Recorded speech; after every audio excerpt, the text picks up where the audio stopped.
Last class में जो electric field के कुछ प्रॉब्लम कराए थे। उसके बाद इलेक्ट्रिक फील्ड लाइंस बताया था। पेपर में कुछ फ्लक्स के भी क्वेश्चन थे। हाँ सर, एक दो। हाँ सर। रहे होंगे एक आध, सर तो आप उसके मार्क्स दे रहे हो।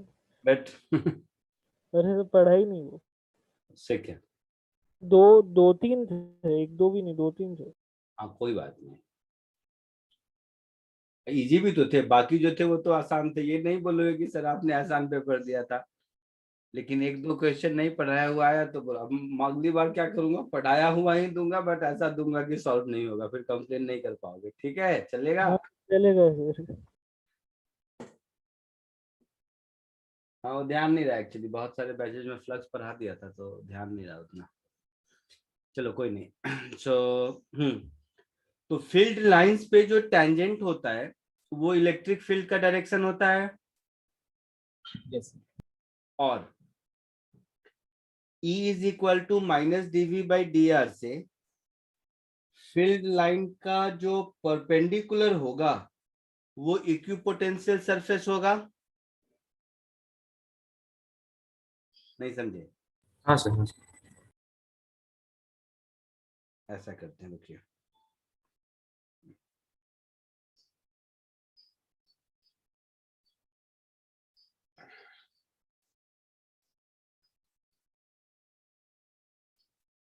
इक्विपोटेंशियल सरफेस कभी बताया है पहले?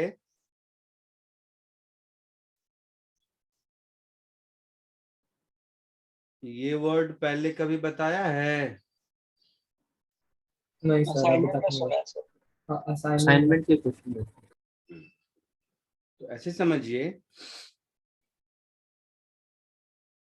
सपोज ये इलेक्ट्रिक फील्ड है, तो कॉमन सेंस है कि इलेक्ट्रिक फील्ड पर अगर हम परपेंडिकुलर ड्रॉ करेंगे तो ये सारे परपेंडिकुलर वाले लाइन के हर पॉइंट पर पोटेंशियल की वैल्यू सेम होगी। ये बात समझ आ रही है? Yes sir. हाँ सर। इतना ही नहीं, अगर मैं इसका नाम दे दूं सरफेस 1, सरफेस 2, सरफेस 3, तो potential of surface 1 will be greater than that of the 2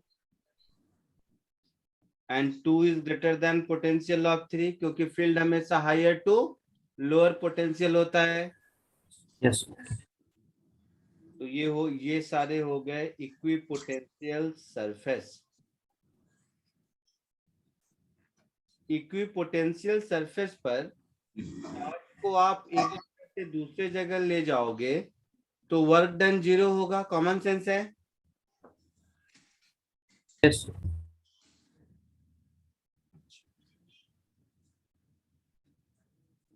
अब देख, तो इसी बात को फील्ड लाइन से एको हो रहा है, किसका है? अगर मैं इसको फील्ड लाइन से एसोसिएट करूं तो ऐसा कह सकता हूं कि इलेक्ट्रिक फील्ड लाइंस हमेशा इक्विपोटेंशियल सरफेस का नॉर्मल होगा। Yes sir. है ना? सो इसको ऐसे लिख देते हैं, और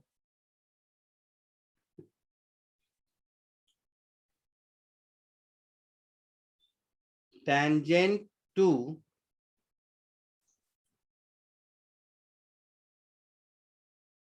equipotential surface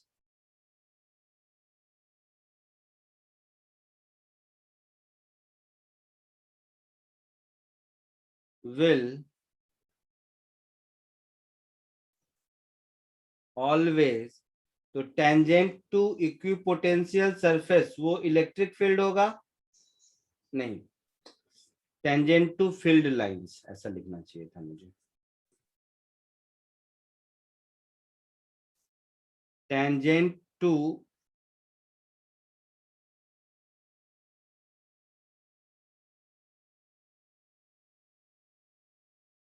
electric field lines will always perpendicular to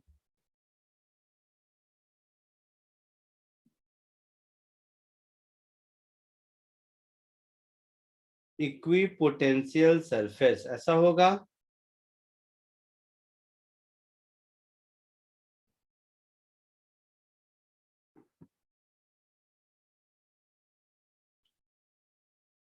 जैसे एक एग्जांपल देखो,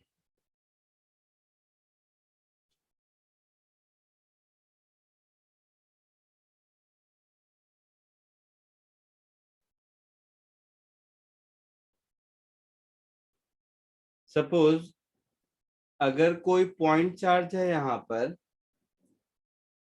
तो ये सारे इक्विपोटेंशियल सरफेस होंगे। हाँ सर। हाँ सर। सो V1 V2 V3, तो अगर यहाँ पर पॉइंट चार्ज है तो ये स्फेरिकल इक्विपोटेंशियल सरफेस होगा। यस।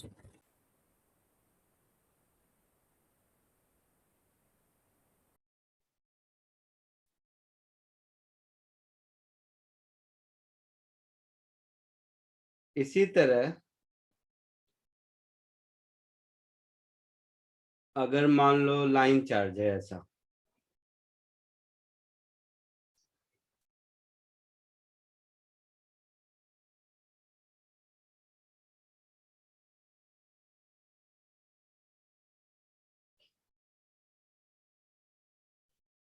तो इसके इक्विपोटेंशियल सरफेस सिलिंड्रिकल होंगे। कॉमन सेंस से समझ आ रहा है?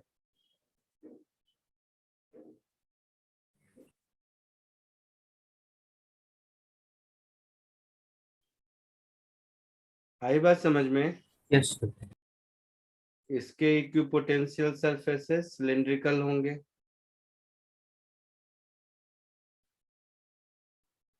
तो इक्विपोटेंशियल सरफेसेस का shape and size charge distribution पर डिपेंड करता है।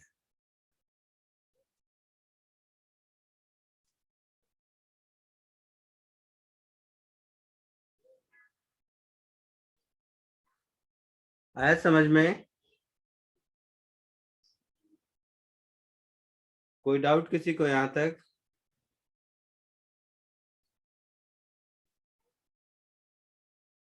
बोलो। No no sir. जल्दी से इसको कॉपी कर लो, फिर आगे बढ़ते हैं।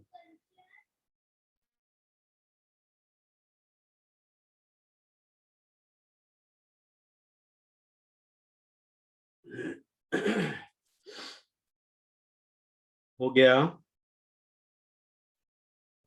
हाँ सर हो गया। Yes, sir.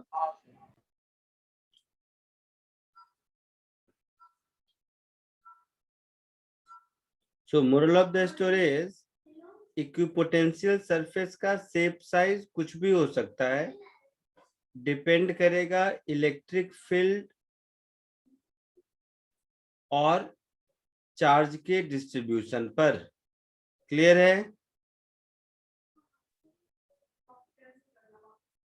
क्लियर है? Yes, sir. Yes yes sir. SCV में एक सम होगा, क्लास में कराया है मैंने कभी, जिसमें कि 30 डिग्री पर एक्स एक्सिस से लाइंस दिए हुए हैं। हाँ सर। करा चुके हैं ना? सर कराया नहीं। तो नहीं कराया नहीं। नहीं कराया है। ओके, तो अभी पहले उसको कर लेते हैं, फिर आगे बढ़ेंगे।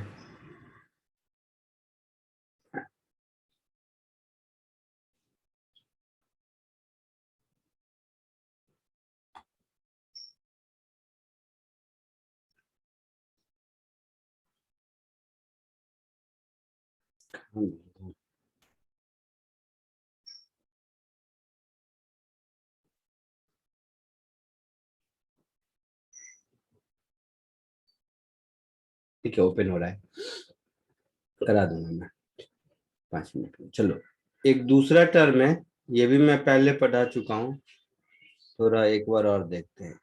एरिया वेक्टर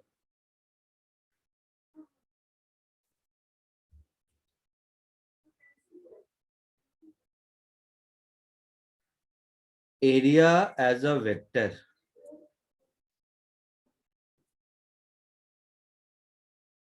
ये कॉन्सेप्ट है जो समझना जरूरी है आगे के चैप्टर्स और कॉन्सेप्ट पढ़ने के लिए। एरिया को अभी तक हम लोग स्केलर क्वांटिटी समझते हैं। Yes. हाँ सर। सो एरिया को अभी तक हम लोग स्केलर क्वांटिटी समझते हैं। अब अगर ऐसे समझिए कि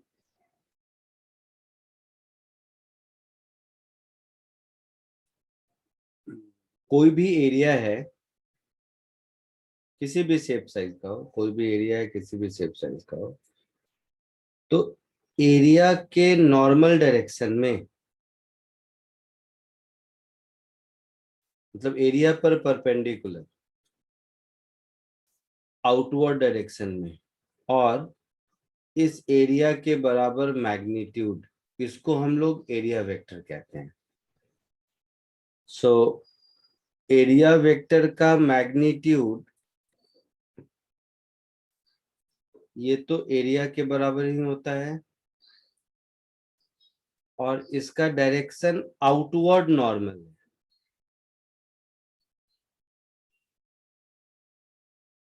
आउटवर्ड नॉर्मल कहने का मतलब ये है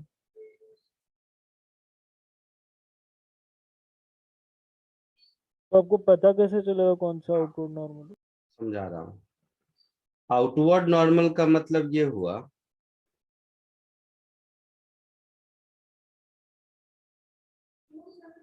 कि सपोज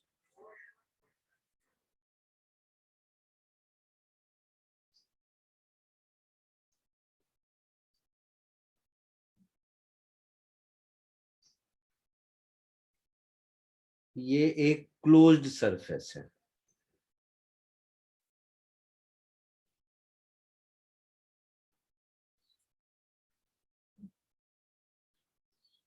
ये क्लोज्ड सरफेस है। तो क्यूबॉइड समझ लो, इसमें 6 सरफेस एरिया होंगे। Yes. हाँ सर। सपोज ये सरफेस है, तो केवल हम इस एरिया को देखेंगे।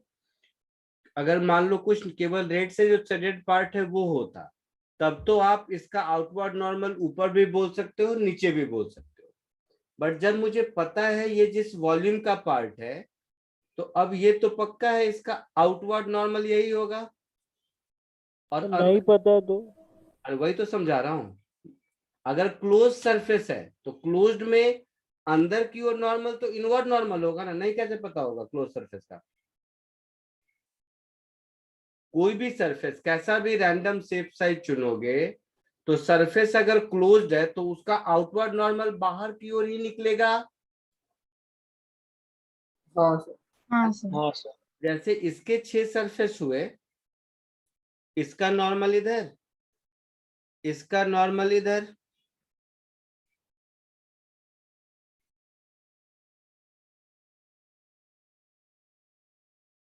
इसका नॉर्मल इधर, मान लो इसको कोई कलर दे देते हैं ऐसा वाला। तो क्लोज सरफेस में तो कोई प्रॉब्लम नहीं है आउटवर्ड नॉर्मल अगर हम बोल दिए तो। मैंने 3 ही दिखाए हैं, 6 सरफेस 6 एरिया वेक्टर होंगे इसमें, ये बात समझ आ रही है? हाँ सर। Yes. हाँ सर। क्लोज्ड सरफेस में एरिया वेक्टर के डायरेक्शन को लेकर कोई प्रॉब्लम नहीं है। अगर सरफेस ओपन है दिक्कत तब होगी।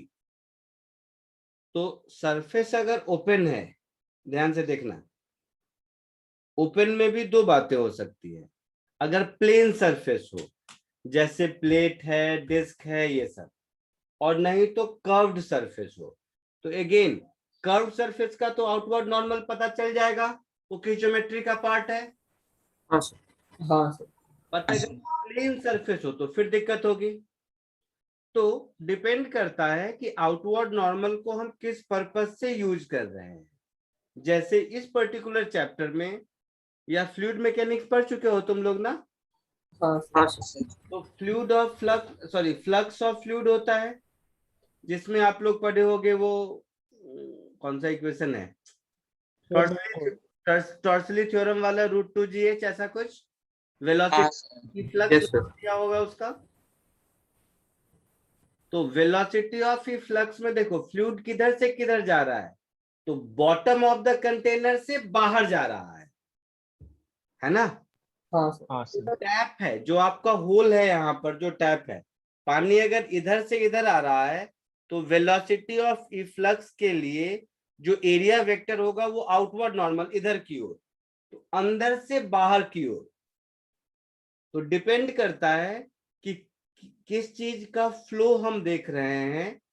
क्लोज सरफेस में तो सिंपली आउटवर्ड नॉर्मल बोल देंगे, और ओपन सरफेस में लाइट में भी पढ़ते हैं हम लोग, लाइट होगा तो लाइट का डायरेक्शन किधर है, राइट टू लेफ्ट है या लेफ्ट टू राइट है, फ्लूइड फ्लो कर रहा है तो किधर कर रहा है।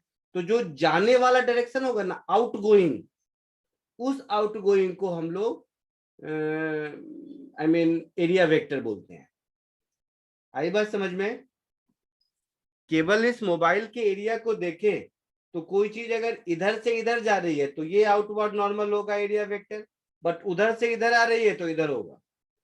लेकिन Yes. अगर क्लोज सरफेस है फिर कोई दिक्कत नहीं है। आया समझ में? तो ये जो एरिया वेक्टर का डायरेक्शन हमने लिखा आउटवर्ड नॉर्मल, ये तो स्टैंडर्ड डेफिनेशन है आउटवर्ड नॉर्मल। अदरवाइज डिपेंड करता है कौन सा डायरेक्शन देख रहे हैं, तो आउटगोइंग।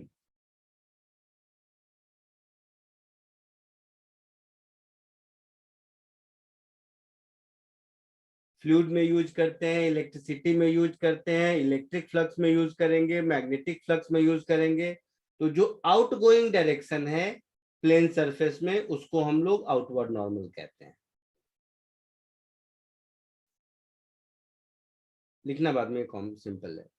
एक और कॉन्सेप्ट लेक्चर के फर्स्ट लेक्चर में ही पढ़ाया होगा जब फिजिक्स स्टार्ट हुआ होगा, और ग्रेविटेशन में फिर दोबारा मैंने सिखाया होगा, सॉलिड एंगल। याद है? हाँ सर. हाँ सर हाँ सर. अभी जो हम लोग पढ़ने जा रहे हैं उसमें ये सब का यूज मिलेगा, सॉलिड एंगल का, एरिया वेक्टर का, फ्लक्स का। तो इसीलिए इंडिविजुअली ये टर्म को समझते हैं। सब लोग सुनो ध्यान से, बहुत ब्यूटीफुल कॉन्सेप्ट है ये। पहले जो पढ़ाया था जितना वो ठीक था, गलत नहीं था। अब इसको पढ़ाने का तरीका थोड़ा मैं अलग कर देता हूँ, क्योंकि अब डिटेल में मुझे समझाना है। तो ऐसे समझिए, लिखिएगा मत, एक बार समझ लो, फिर आपका आगे आने वाले हर चैप्टर में लाइफ आसान हो जाएगा। एकदम वन टाइम जॉब है। ये स्फीयर है। अच्छा, मैंने पहले ही डिलीट कर दिया। और ये स्फीयर का सेंटर है।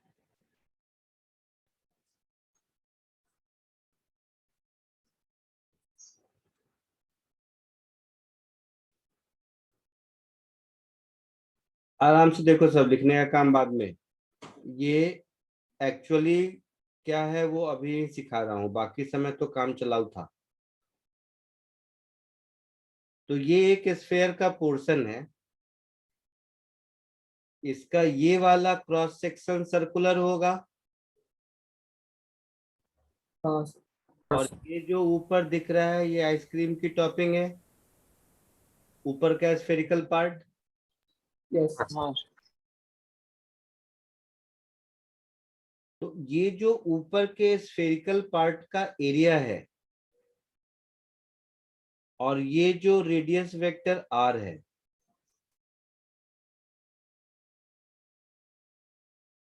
इसका जो रेशियो होगा दैट इज A/R²। इसको हम लोग solid angle at point O बोलेंगे।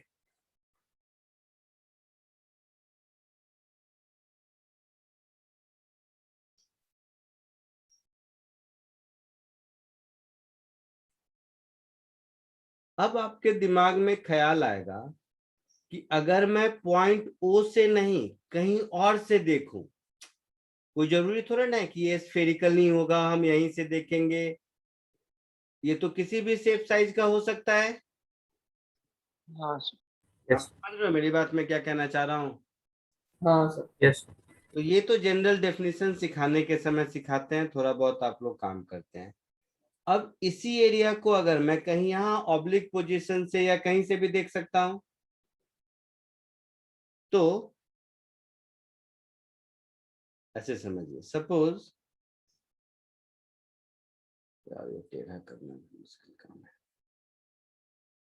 इसी से ड्रॉ कर देता हूं, ऐसे समझिए।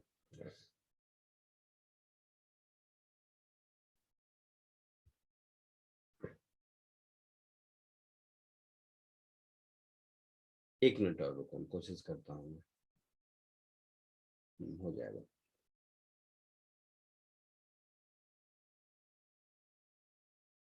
अगर मैं इसको ऐसे कट कर दूं,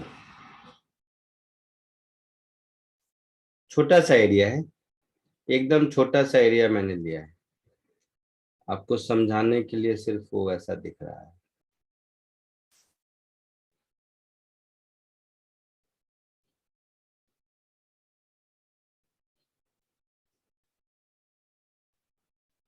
तो और मान लो ये कोई पॉइंट है,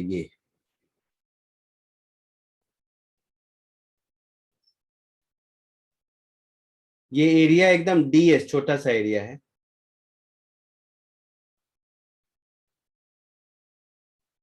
देखिएगा ध्यान से, ये डीएस एरिया का एरिया वेक्टर इधर होगा, थोड़ा नीचे ऊपर हो गया, इसको नीचे कर दो। नहीं समझे, ये जिस स्फेयर का पार्ट था उससे आपको समझ आ रहा है कि इसका एरिया यहाँ कहीं सेंटर था, इसका एरिया वेक्टर इधर होगा। यस। हाँ। Yes sir. तो ये हो गया एरिया वेक्टर। अगर इसी लाइन में यहाँ पर कहीं मुझे ढूंढना होता तब तो एरिया अपॉन आर स्क्वायर कर देते। यस।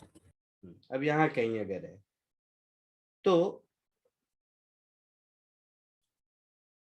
ये जो पॉइंट ओ है, छोटा सा एरिया है डीएस, आपको समझाने के लिए मैंने बड़ा बड़ा बनाया।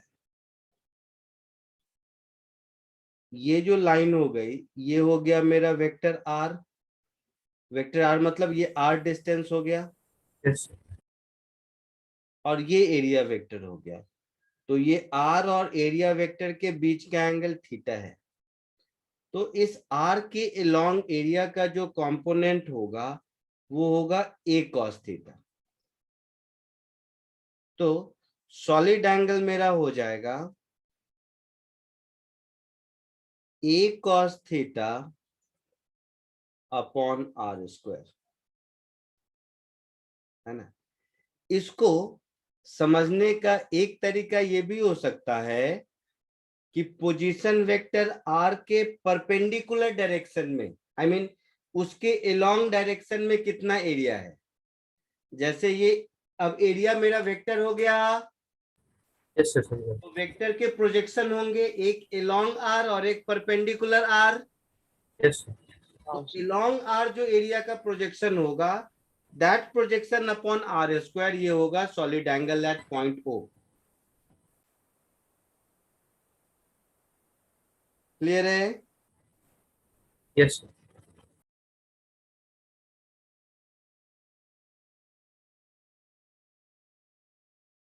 तो ये सॉलिड एंगल का दो डेफिनेशन कर लो। ये दो दो लेक्चर बहुत इंपॉर्टेंट है, ये वन टाइम लाइफ में कॉन्सेप्ट बिल्डिंग है। अगर हो गया तो कभी दिक्कत नहीं होगी, नहीं तो किसी 12th वाले स्टूडेंट से पूछना, ये इलेक्ट्रिक फ्लक्स के चक्कर में लोग साल भर घूमते रहते हैं। इसीलिए धीरे धीरे छोटे छोटे टर्मिनोलॉजी से सीखना शुरू करो। First terminology is area vector, second terminology is solid angle. इन दोनों को कॉपी कर लीजिए, फिर आगे बढ़ते हैं।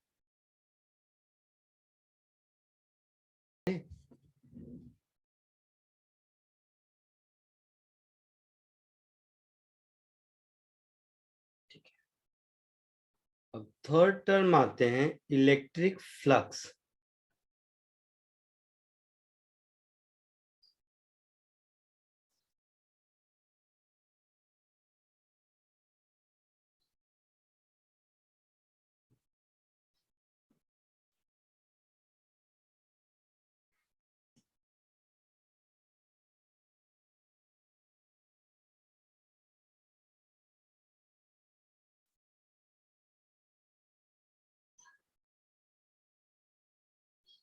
इलेक्ट्रिक फ्लक्स होता है electric field vector dot area vector. ये इसका मैथमेटिकल डेफिनेशन हुआ। इसका मीनिंग क्या हुआ? तो number of field lines passing through area perpendicularly, यही मतलब हुआ इसका। Yes, sir. तो फिजिकल मीनिंग हुआ कि number of field lines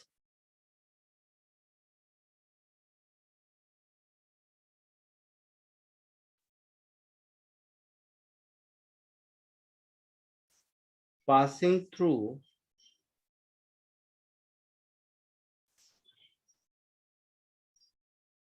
area A perpendicularly।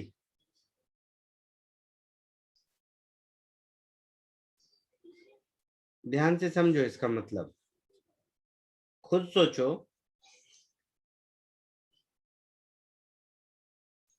अगर ये इलेक्ट्रिक फील्ड लाइंस है, ये कोई एरिया है, ये एरिया वेक्टर है, तो इस केस में एरिया वेक्टर और फील्ड लाइंस के बीच एंगल कितना हुआ? एक्यूट एंगल कुछ हुआ? हाँ सर। तो ये फ्लक्स कुछ भी होगा पॉजिटिव होगा। Yes sir. यस।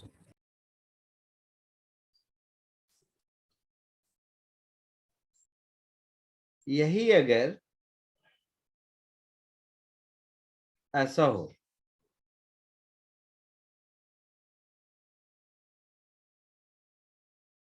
अगर ये मेरा एरिया वेक्टर है और फील्ड लाइंस इधर है, तो इस केस में इनके बीच का एंगल एक्यूट होगा।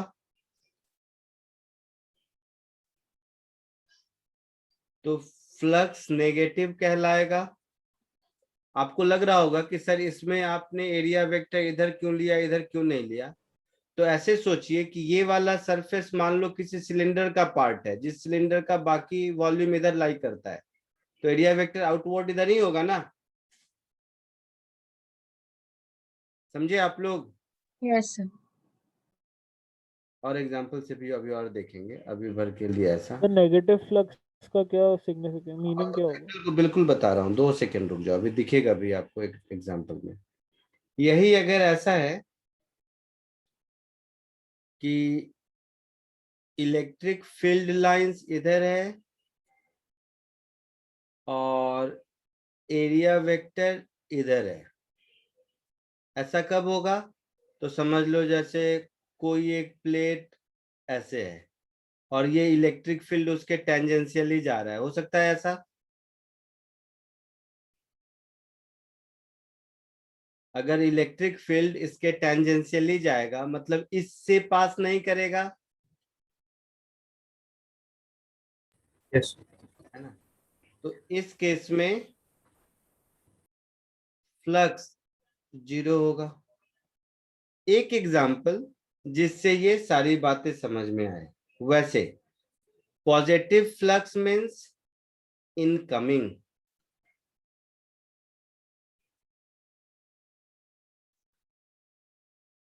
उल्टा बोल, हाँ सही बोला, नहीं बाहर जा रहे ना। पॉजिटिव फ्लक्स मतलब आउट गोइंग,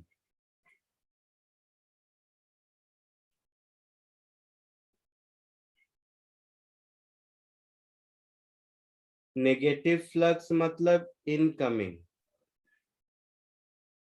और 0 मतलब टेंजेंशियल। अब मोटा मोटा समझ में आया, किसी सरफेस में इनकमिंग है तो नेगेटिव, आउट गोइंग है तो पॉजिटिव, टेंजेंशियल है तो 0। फॉर एग्जाम्पल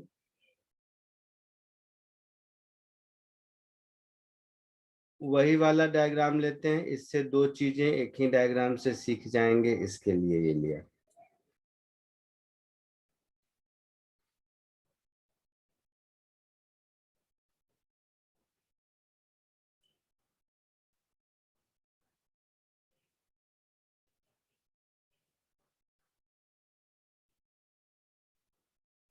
सपोज इस रीजन में यूनिफॉर्म इलेक्ट्रिक फील्ड है ऐसे,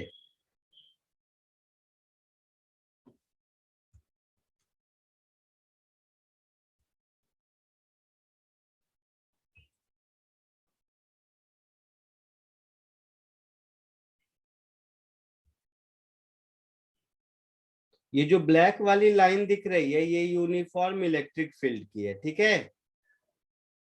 यस और ये एक क्यूब है, ध्यान से सुनो सब मेरी बात। क्यूब में 6 सरफेसेस हैं, है ना। एक एक करके सारे सरफेस को देखते हैं।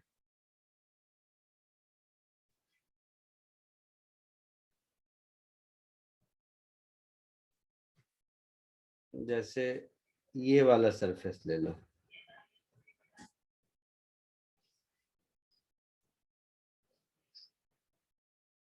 जैसे ये वाला एक सरफेस हुआ, इसका नाम बोल देते हैं 1। यानी 1 कैसे लिख दिया मैंने, जो भी है समझ लो, ये एक हुआ सरफेस 1। इसी तरह ये एक सरफेस हुआ,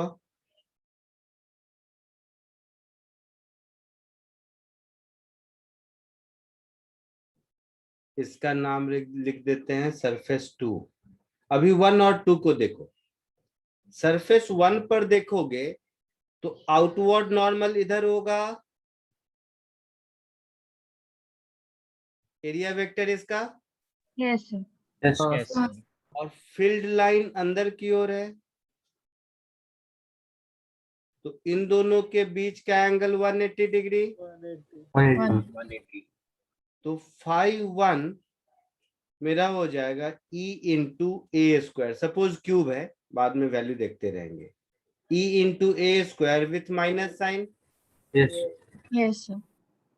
और मेरा फाई 2 हो जाएगा plus of E into a square. Yes Yes, sir. आ रही है बात समझ में। Yes, sir. 2 का एरिया वेक्टर भी इधर और फील्ड वेक्टर भी इधर। तो इलेक्ट्रिक फ्लक्स थ्रू 2 ये हो जाएगा E into a square.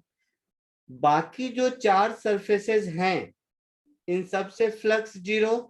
0 yes पक्का। हाँ सर, हाँ ये 0 क्यों हुए? सबसे टैंजेंशियल है। क्योंकि electric field vector is perpendicular to area vector, ये रीजन है। हाँ सर तो अब ऐसे सोचो, मान लो फ्लक्स फ्लक्स ये बड़ी बड़ी बातें नहीं आ रहा है, तो सीधी सी बात समझ में आ रही है ना, इस क्लोज्ड वॉल्यूम में जितने फील्ड लाइन इन कर रहे हैं उतने ही आउट हो रहे हैं। Yes, sir. तो Yes. Overall flux through this volume पूछेगा तो वो 0 होगा। आई बात समझ में। हाँ सर तो यहां से मुझे 2 बातें सीखने को मिली। पहला, पॉजिटिव फ्लक्स, नेगेटिव फ्लक्स और 0 फ्लक्स का फिजिकल मीनिंग क्या है। तो फिजिकल मीनिंग है incoming flux is negative, outgoing flux is positive and tangential is 0। आई बात समझ में। यस और दूसरा मीनिंग हुआ कि इलेक्ट्रिक फ्लक्स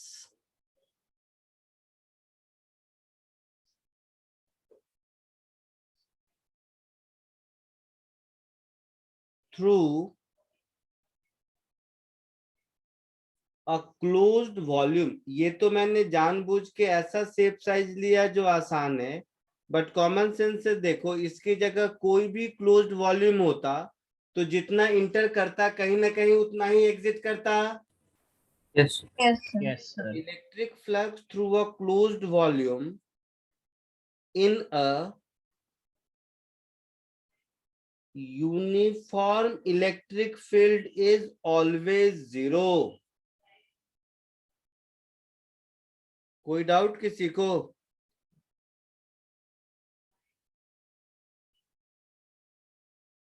कोई डाउट किसी को? नहीं सर।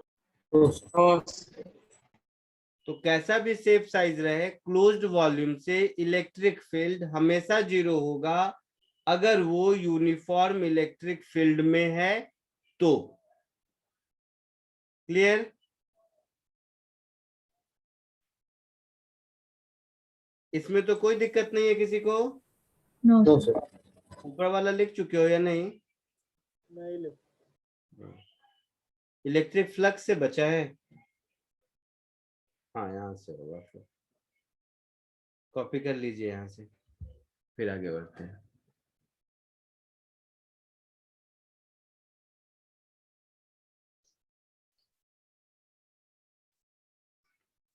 एक और देखो,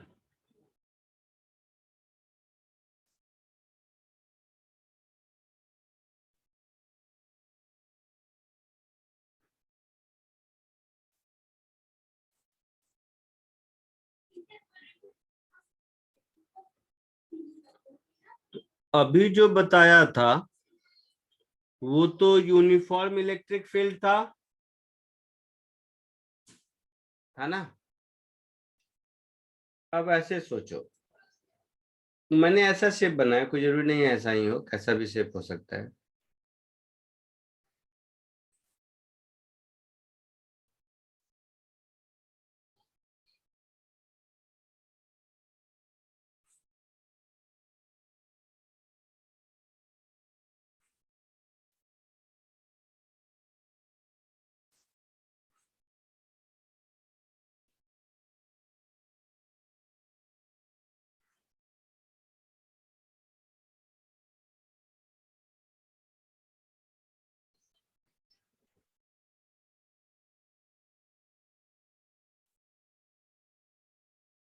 एक मिनट ध्यान से देखो सब लोग, ये फील्ड लाइंस देख के समझ आ रहा है कि यहाँ पॉइंट चार्ज है,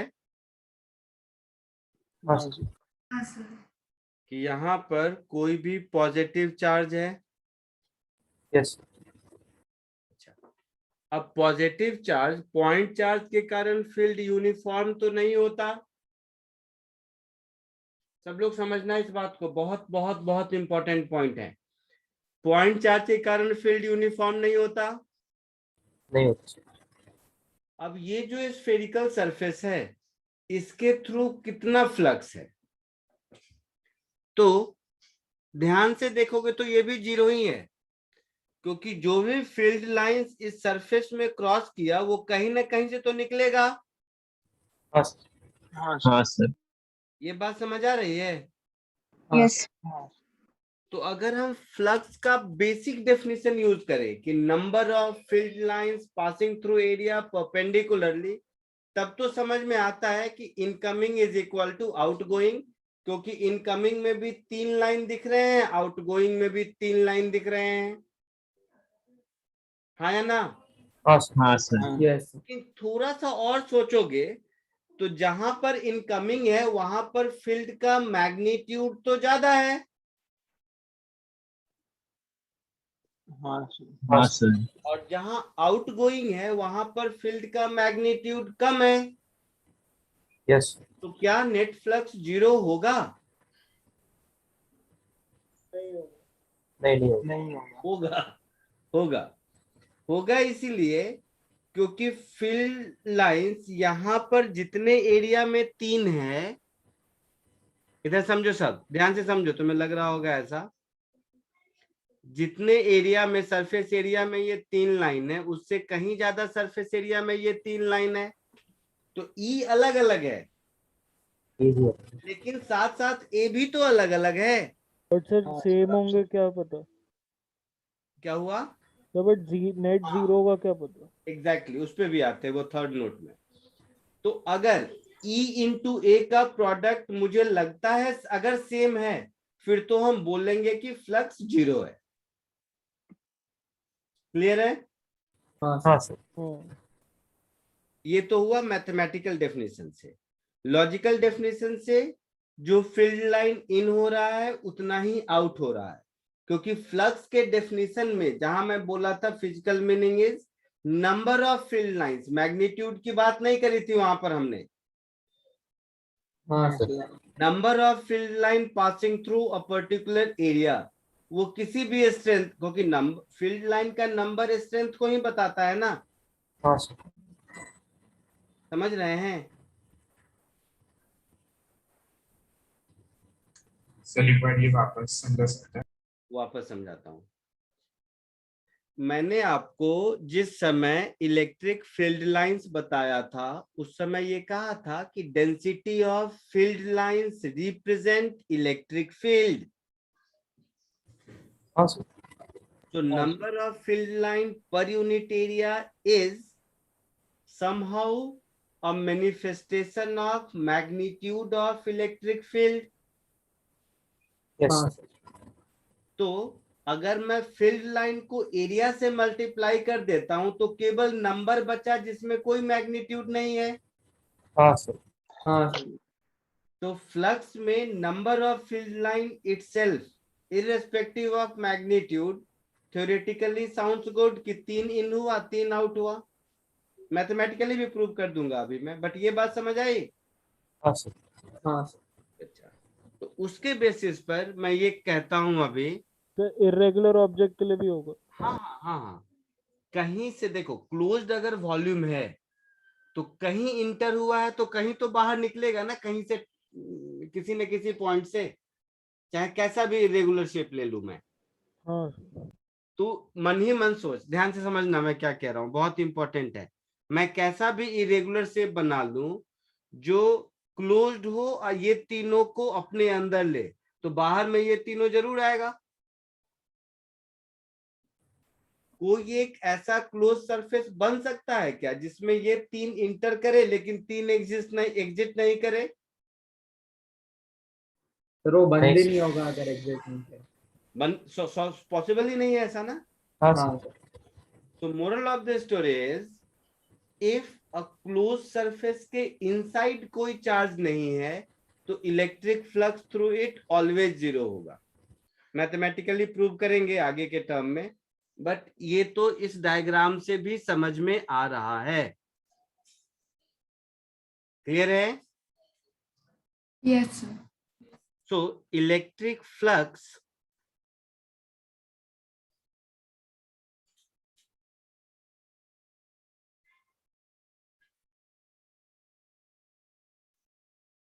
through a closed surface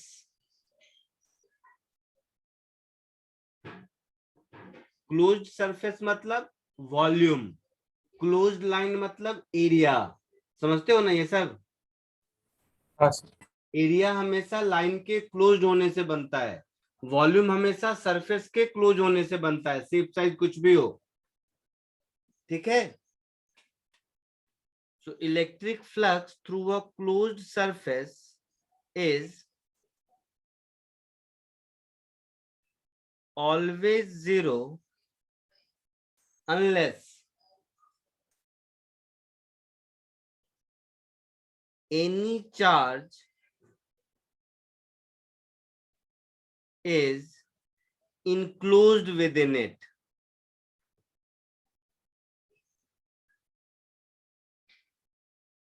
मतलब चार्ज अगर इनक्लोज्ड होगा तभी फ्लक्स वहां से निकलेगा या टर्मिनेट करेगा, और अगर कहीं से ओरिजिनेट या टर्मिनेट नहीं हो रहा है तो कहीं एंट्री होगी तो कहीं एग्जिट होगा। हाँ सर। जैसे ये पॉइंट चार्ज अगर इसके अंदर रहता तो सब इसमें से आउटगोइंग होता, हाँ सर। है ना?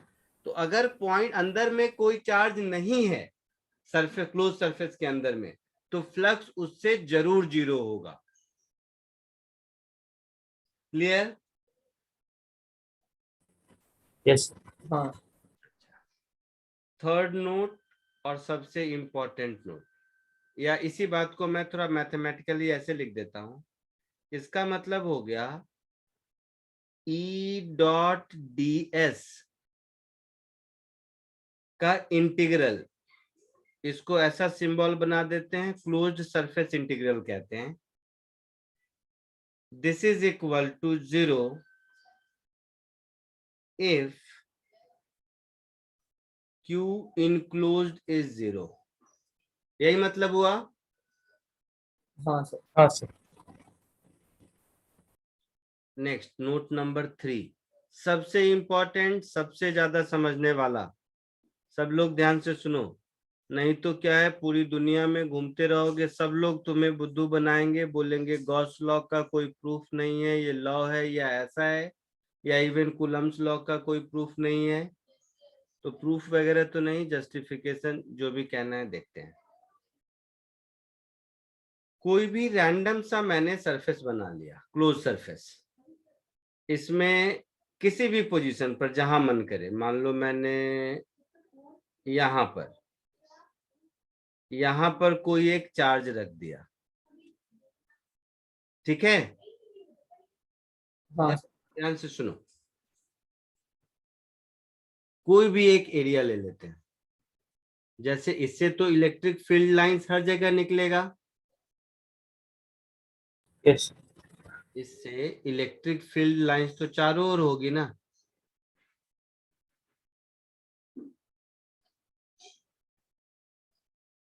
मैं फिर कह रहा हूँ, प्रूफ के पॉइंट ऑफ व्यू से या अंडरस्टैंडिंग के पॉइंट ऑफ व्यू से बुक में ढूंढते फिरोगे, नहीं मिलेगा। इसीलिए एक एक वर्ड, एक एक लाइन को ध्यान से समझना जो मैं कह रहा हूं।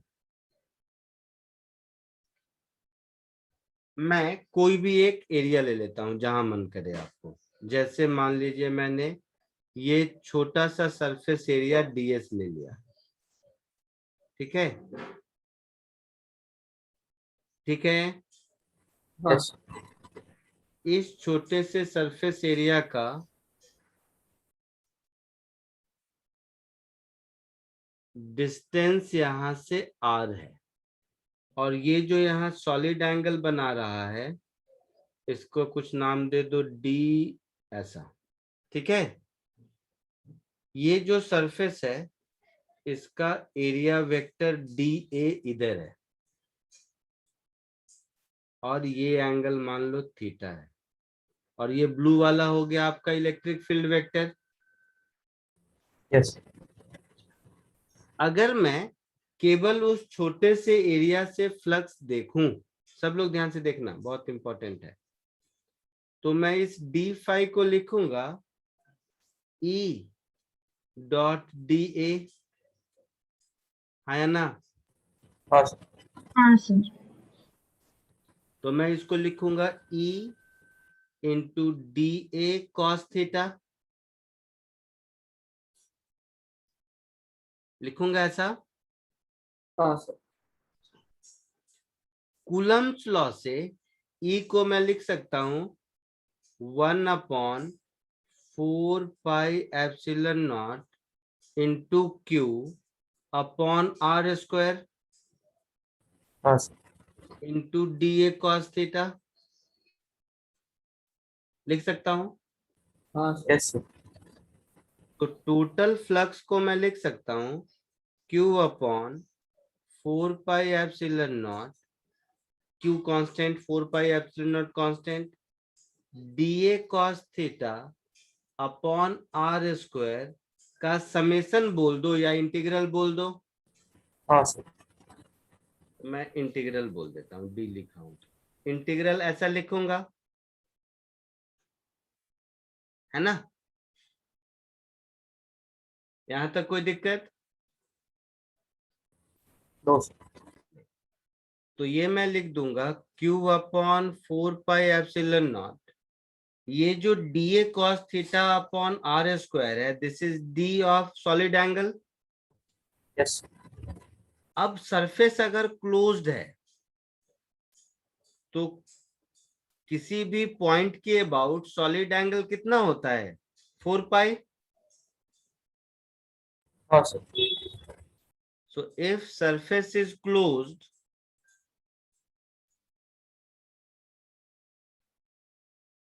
then phi is equal to Q upon 4πε0 into 4π। हाँ सर। तो यहां से देखो, तो phi is equal to Q upon ε0 आ गया। हाँ सर। यस। यहां से ये बात समझ आ रही है कि इस क्लोज्ड एरिया के अंदर चार्ज कहीं भी रहे, टोटल फ्लक्स यही होगा। हाँ Yes, सर। sir. इस क्लोज्ड एरिया का शेप साइज कुछ भी हो, टोटल फ्लक्स यही रहेगा। Yes. हाँ सर। तो अब मैं इस बात को थोड़ा और एक्स्ट्रापोलेट कर दूं, तो इस क्लोज्ड एरिया के अंदर 5, 10, 50 कोई भी चार्ज रख दूं, सबका टोटल फ्लक्स मैं ऐड करता जाऊंगा, हाँ हाँ sir. Yes, sir. है ना। Yes. तो थोड़ा सा इसको, तो इसका दो मीनिंग हुआ। फर्स्ट मीनिंग कि किसी भी पॉइंट चार्ज का टोटल फ्लक्स इतना ही होता है, क्योंकि उस पॉइंट से जो भी लाइन निकलेगा इस क्लोज सरफेस को जरूर पास करेगा। Yes. So first point is total flux of a charge q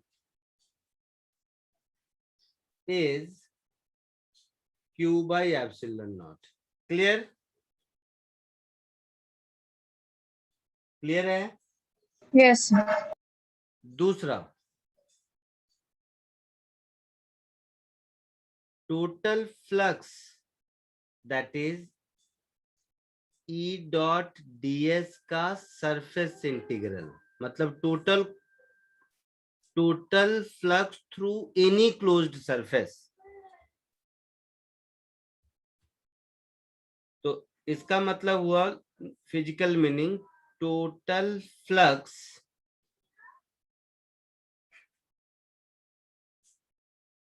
through any closed surface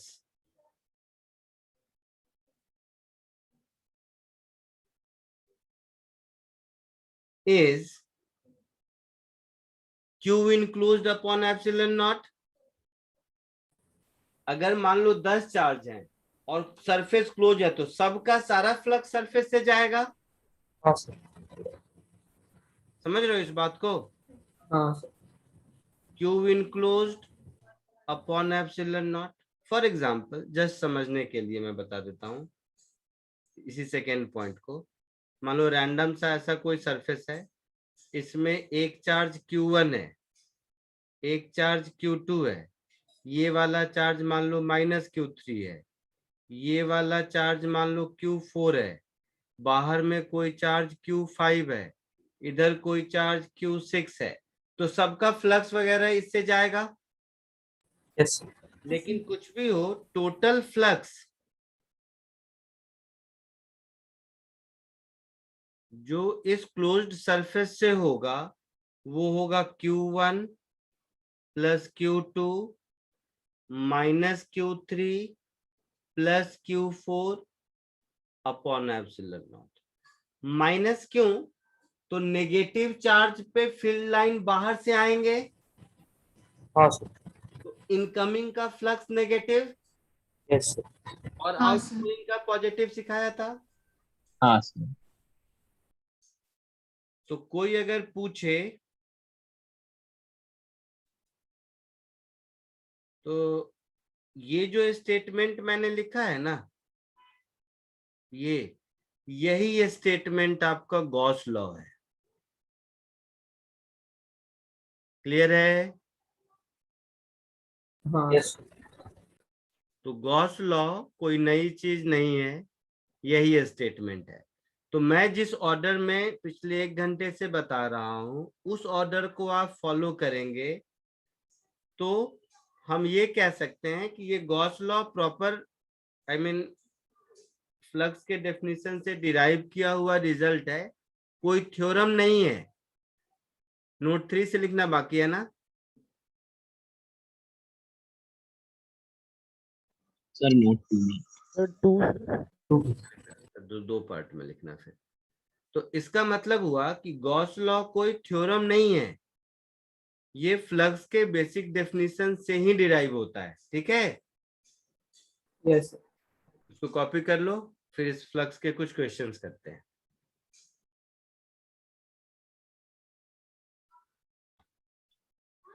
अंश,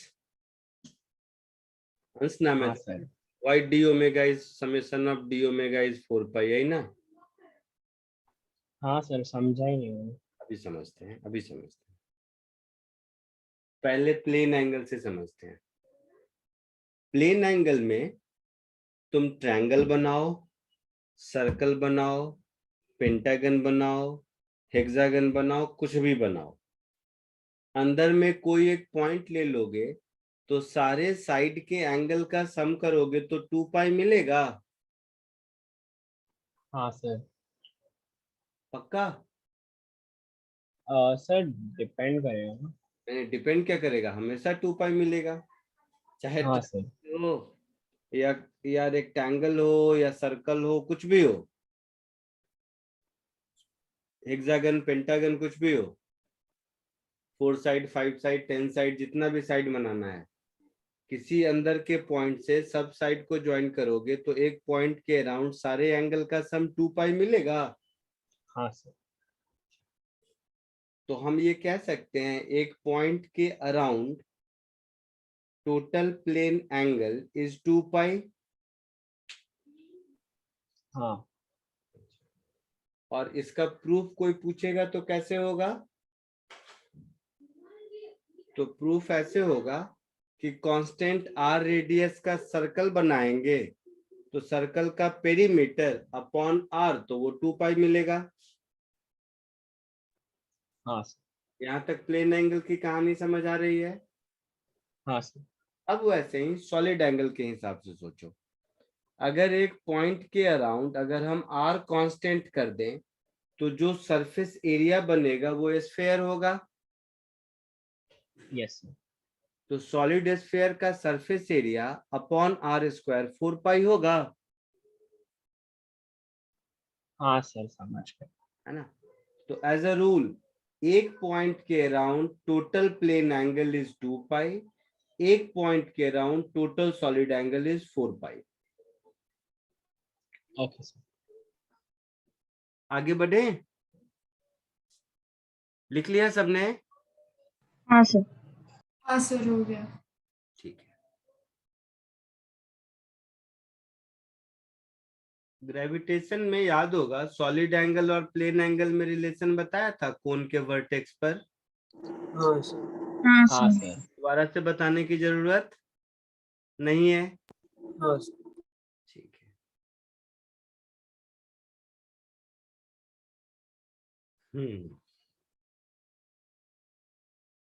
अब सीधे सीधे कुछ क्वेश्चंस पे आते हैं।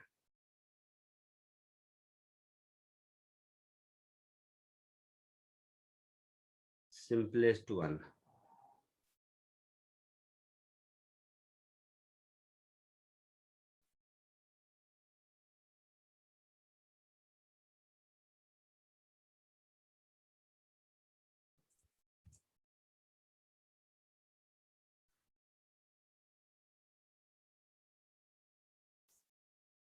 ये बताइए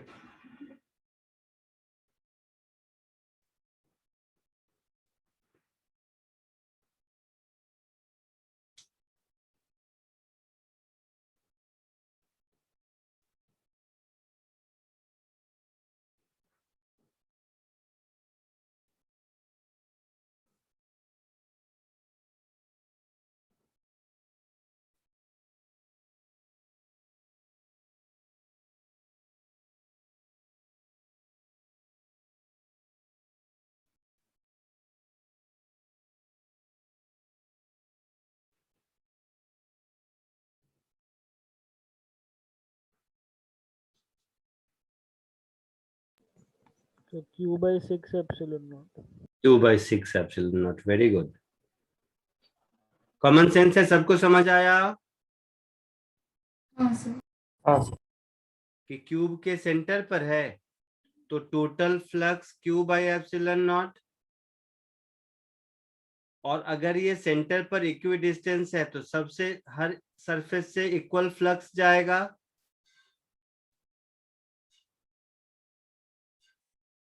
कोई डाउट? No sir. दूसरा, अभी कॉमन सेंस वाले क्वेश्चन ही करते हैं। धीरे धीरे थोड़े डिफरेंट क्वेश्चन करेंगे।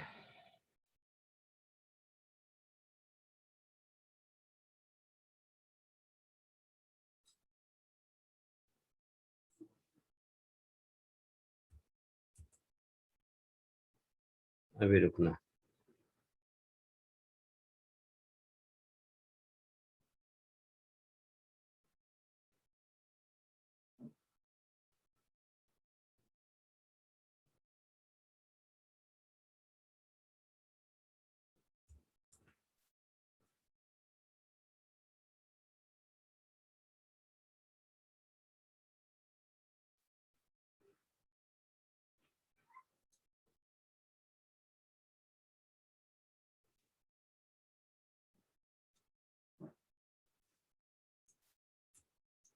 ये 3 डायग्राम दिख रहे हैं आपको?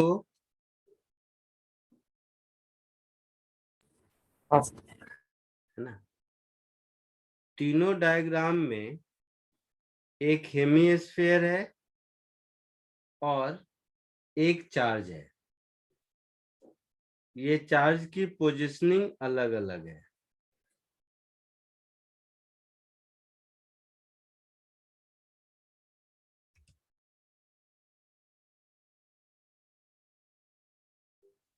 तो आपका क्वेश्चन ये है कि इन तीनों में, तीनों केसेस में, थोड़ा ऊपर ऊपर कर देता हूँ,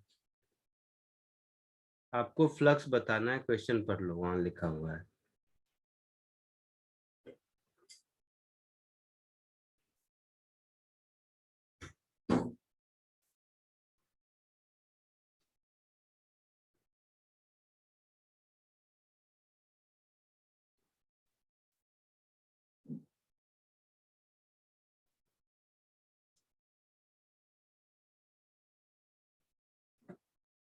जल्दी बताइए।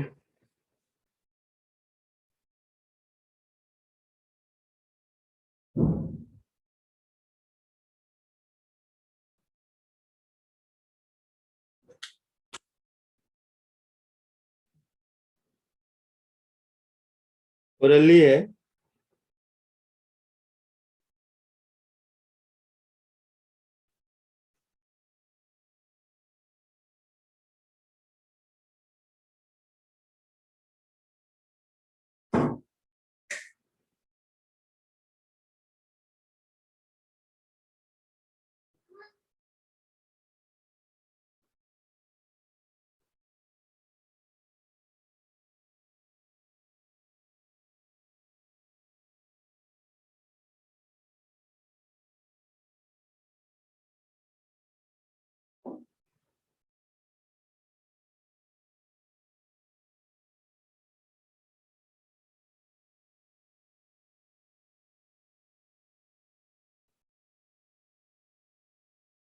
बोलो। पहले वाले में देखो, जस्ट आउटसाइड लिखा है, हाँ सर। तो जस्ट आउटसाइड लिखा है तो वही कहानी, जो फ्लक्स इंटर करेगा वो कहीं से बाहर भी निकलेगा। Yes Yes, sir.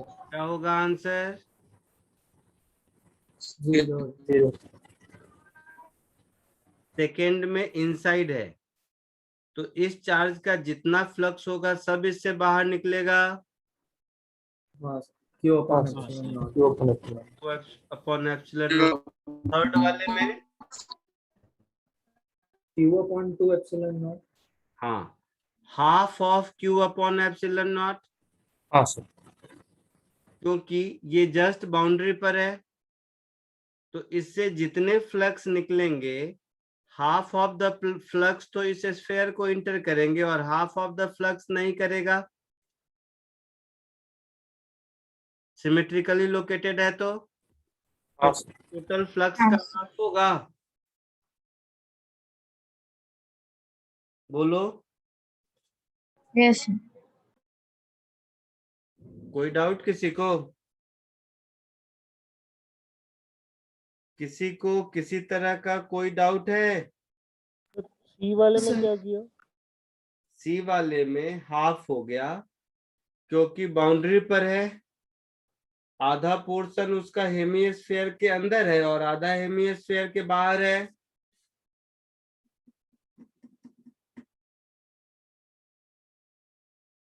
बोलो, बी पार्ट में पूरा चार्ज हेमिस्फीयर के अंदर है हाँ सर। और सी पार्ट में आधा चार्ज हेमिस्फीयर के अंदर है और आधा चार्ज हेमिस्फीयर के बाहर है। यस। तो टोटल चार्ज का flux Q by epsilon not होता है। होता है।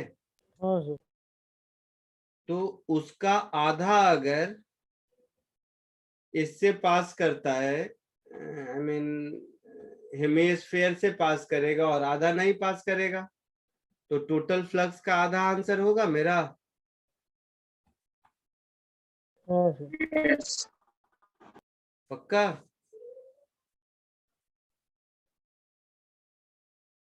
तो इसको स्फीयर का आधा भी कंसीडर कर सकते हैं ना? क्या अगर क्या? पूरा स्फीयर होता है तो क्यू अपॉन एप्सिलॉन नॉट, तो इसलिए हाफ होगा। नहीं नहीं, ऐसा सब वैसे मत बोलो, ऐसे बोलो कि पूरा चार्ज अगर स्फीयर के अंदर होता तो चार्ज का जितना फ्लक्स है सब उससे पास करता, चाहे स्फीयर के तो अंदर। चार्ज का फील्ड यूनिफॉर्म थोड़ी होता है। यूनिफॉर्म किसने बोला? नहीं सर, मतलब आपको कैसे पता, सिर्फ हाफ ही होगा? हाँ, हाफ ही होगा ना, क्योंकि सिमेट्रिकल। आधा सॉलिड एंगल है ना। हाँ सर। हाँ ओके सर, ओके। तो एग्जैक्टली हाफ ही हो, क्योंकि लिखा है कि जस्ट उसके बाउंड्री पर है। हाँ सर। आया समझ में? बोलो। हाँ सर। अच्छा, एक और समझो। कितना टाइम बचा? मैं तो नया कुछ कहना बताऊंगा। एक ये क्वेश्चन करो।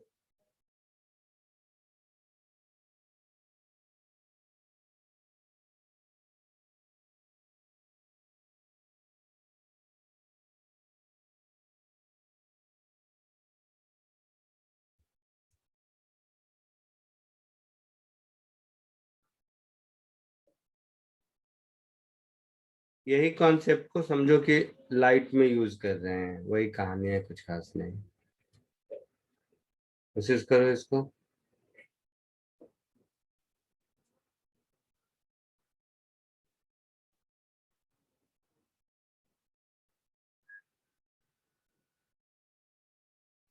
बोलो, आया कुछ आंसर?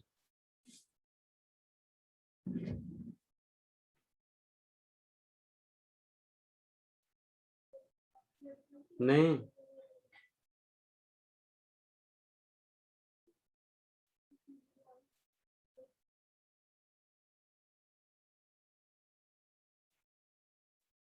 देखो, ये सिखाया था मैंने, बहुत ही ज्यादा काम देने वाला है ये फॉर्मूला इस चैप्टर में और इस चैप्टर ऑनवर्ड्स बहुत सारे चैप्टर में। आप लोगों को याद होगा, इस प्लेन एंगल और सॉलिड एंगल में रिलेशन बताया था हाँ सर। कि अगर ये प्लेन एंगल थीटा है तो इसके क्रॉसपॉन्डिंग जो सॉलिड एंगल होगा वो कितना होगा? 2 pi into 1 plus cos theta. 2 pi into 1 minus cos. 1 minus cos theta, याद है? Yes. हाँ यस। तो नहीं तो बार बार इंटीग्रेशन करना पड़ेगा। अब ऐसे समझो, ये जो 100 वॉट का बल्ब है तो इससे 100 जूल एनर्जी पर सेकेंड चारों ओर निकल रहा है। हाँ सर। हाँ सर।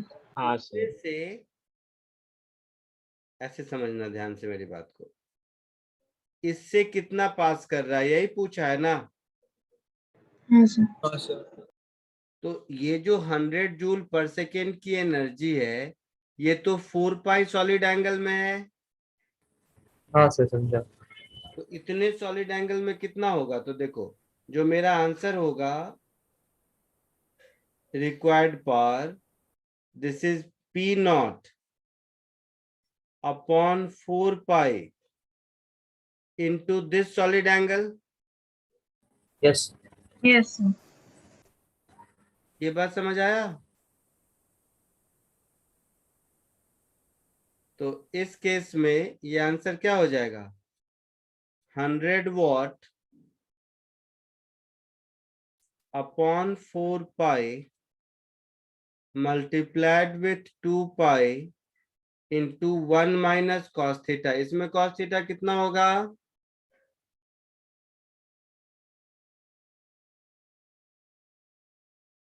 ऐसा होगा। हाँ सर। हाँ सर। तो मेरा आंसर हो जाएगा 50 into 1 minus x upon under root R square plus x square, this much watt. यही अगर बल्ब की जगह चार्ज होता और पूछता इस एरिया से कितना फ्लक्स जा रहा है, तो P नॉट की जगह हम लोग Q अपॉन एप्सिलॉन नॉट लिखते। हाँ सर। हाँ, हाँ sir. सर। आया समझ में? Yes, sir. Yes. पक्का? Yes, sir. इसको कॉपी कर लो। एक फ्लक्स का असाइनमेंट मैं देता हूं, बट फ्लक्स के का कुछ प्रॉब्लम और इसके एप्लीकेशन नेक्स्ट क्लास में करेंगे हम लोग, ठीक है? So next lecture will be application of Gauss law. याद दिलाना मुझे, okay sir. Applications of Gauss law, ठीक है? Bye sir. Okay. Bye. Thank you, sir. Bye. Sir. Thank you sir. Thank you, sir.